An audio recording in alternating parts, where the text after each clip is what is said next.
ये पहले हमारे पूर्वज पता नहीं क्या क्या करवाते थे। कौवे को खीर खिलाएंगे तो हमारे पूर्वजों को मिल जाएगी। महिलाओं के माथे पे सिंदूर लगाना चाहिए, हाथों में चूड़ियां पहननी चाहिए। अब आप भी जरूर सोच रहे होंगे कि हमारे पूर्वज कहीं पागल और अंधविश्वासी तो नहीं थे जो ये सब करने को कहते थे। नहीं, हमारे पूर्वज अंधविश्वासी नहीं थे, बल्कि बहुत ही क्रांतिकारी और वैज्ञानिक सोच के थे। आप भी जब इन सनातन धर्म से जुड़ी ज्ञान की बातों को जान लेंगे तो खुद ही कहोगे कि सही में हमारे पूर्वज ही असली वैज्ञानिक थे। तो चलिए बिना समय गवाए बताता हूं आपको सनातन धर्म से जुड़ी कुछ महत्वपूर्ण रीति रिवाज के वैज्ञानिक तथ्यों के बारे में। पहला, ये जानना वाकई दिलचस्प है कि सिंदूर का महिलाओं के शरीर से काफी महत्वपूर्ण संबंध है। हल्दी, चूना और धातु पारा से बना सिंदूर महिलाओं के शरीर में खून के बहाव को नियंत्रित करता है और कामेच्छा को बढ़ाने में कारगर होता है। यही कारण है कि विधवा महिलाओं को सिंदूर लगाना मना है। सिंदूर में मौजूद धातु पारा के तत्व तनाव और चिड़चिड़ेपन को भी दूर करता है। दूसरा, भारत में मूर्ति पूजा के चलन का वैज्ञानिक कारण बताया जाता है। कहा जाता है कि जब हम किसी की तस्वीर या मूर्ति को देखकर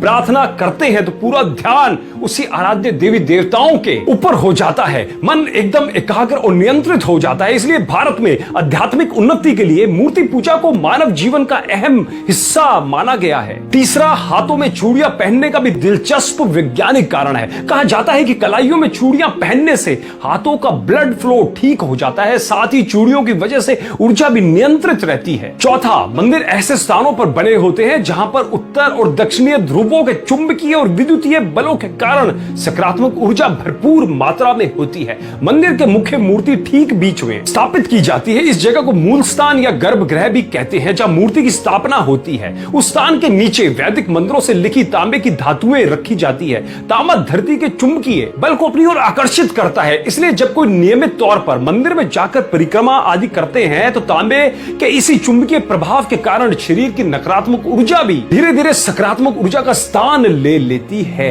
और पांचवा और सबसे महत्वपूर्ण, कौवे को खीर खिलाएंगे तो हमारे पूर्वजों को मिल जाएगी। दोस्तों, पीपल और बरगद के टेटे कौवे खाते हैं और उनके पेट में ही बीज की प्रोसेसिंग होती है और तब जाकर बीज उगने लायक होते हैं। उसके पश्चात कौवे जहां जहां बीट करते हैं वहां वहां पर ये दोनों वृक्ष उगते जाते हैं। पीपल जगत का एकमात्र ऐसा वृक्ष है जो round the clock oxygen O2 छोड़ता है। और बरगद के औषधीय गुणों की तो क्या बात करें, बरगद के औषधीय गुण बहुत है। देखो, अगर ये दोनों वृक्ष को उगाना है तो बिना कौवे की और अन्य पक्षियों की मदद से संभव नहीं है। इसलिए कौवों को बचाना पड़ेगा। और यह होगा कैसे? मादा कौवा भादो महीने में अंडा देती है और नवजात बच्चा पैदा होता है। तो इस नई पीढ़ी के उपयोगी पक्षी को पौष्टिक और भरपूर आहार मिलना जरूरी है। इसलिए हमारे ऋषि मुनियों ने कौवों के नवजात बच्चों के लिए हर छत पर श्राद्ध के रूप में पौष्टिक आहार की व्यवस्था कर दी थी, जिससे कि कौवों की नई जनरेशन का पालन पोषण हो जाए। पर आजकल के कुछ युवा बाहर से पढ़ लिख कर आने के बाद अपने धर्म पे उंगली उठाते हैं। मैं उनसे निवेदन करना चाहता हूं, उनसे कहना चाहता हूं कि सनातन धर्म पे उंगली उठाने से पहले